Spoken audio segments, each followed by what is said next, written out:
what'll this mean for Democrats heading into 2024? Let's bring in Sean Spicer, NewsNation political analyst. He was also White House press secretary under President Trump. Sean, good to see you.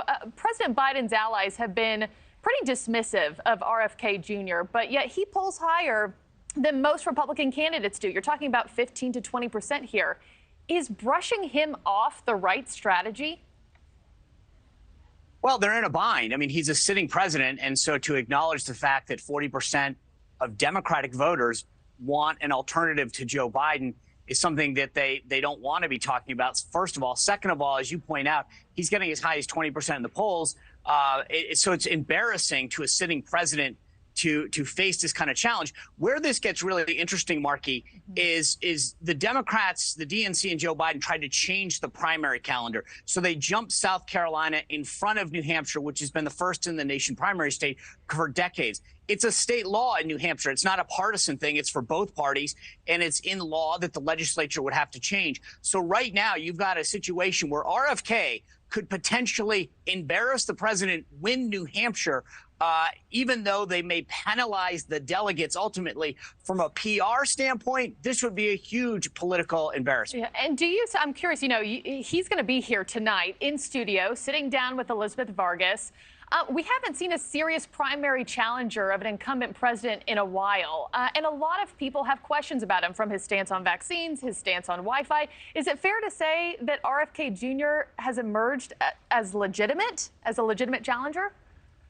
Oh, absolutely. I mean, if you look at the Republican field, right, you look at both New Hampshire and Iowa, where those first two early states occur, the only person in double digits in either state outside of President Trump is Ron DeSantis. Mike Pence, Chris Christie, Asa Hutchinson, Nikki Haley, all in single digits. So the idea that RFK is up there at 20% is something worth taking note of. And I think Elizabeth will do a great job tonight of making sure that we talk about issues that Democratic voters want to hear about, well beyond the sort of headlines that RFK generates by a lot of folks in the media. I mean, he's got a very substantive approach to a lot of issues, including the border and the economy. And I think that tonight, voters are going to have an opportunity to see a lot more than the headlines suggest out of this candidate. Yeah, I think we're all going to be tuning in and watching to see what he has to say. I wanted your take on this, too.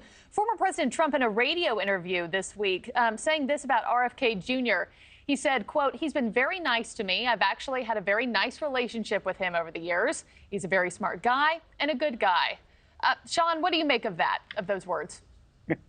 I think President Trump's like anybody that's helping. It's sort of the enemy of my enemy is my friend. And so at this point, with Kennedy posing somewhat of a political threat to Biden, I don't ultimately think he can become the nominee, but he can embarrass him, as I said. I think Trump loves it. And so as long as RFK is aiming his fire towards Biden and the Democratic process, he's going to be fine. If it turned around and he jumped in the Republican field, I think President Trump might have a very different view. Yeah, he'd change his tune there. Sean Spicer, I'm sure we will debrief with you after everything that unfolds tonight here on our airwaves. Yeah. Thanks so much. Well, good luck to Elizabeth. I'm looking forward to tuning in. Yeah, she's going to do great. Sean, see you soon. Thank you for watching. Go to newsnationnow.com to find NewsNation on your television provider. And don't forget to click the red subscribe button below to get more of NewsNation's fact-driven, unbiased coverage.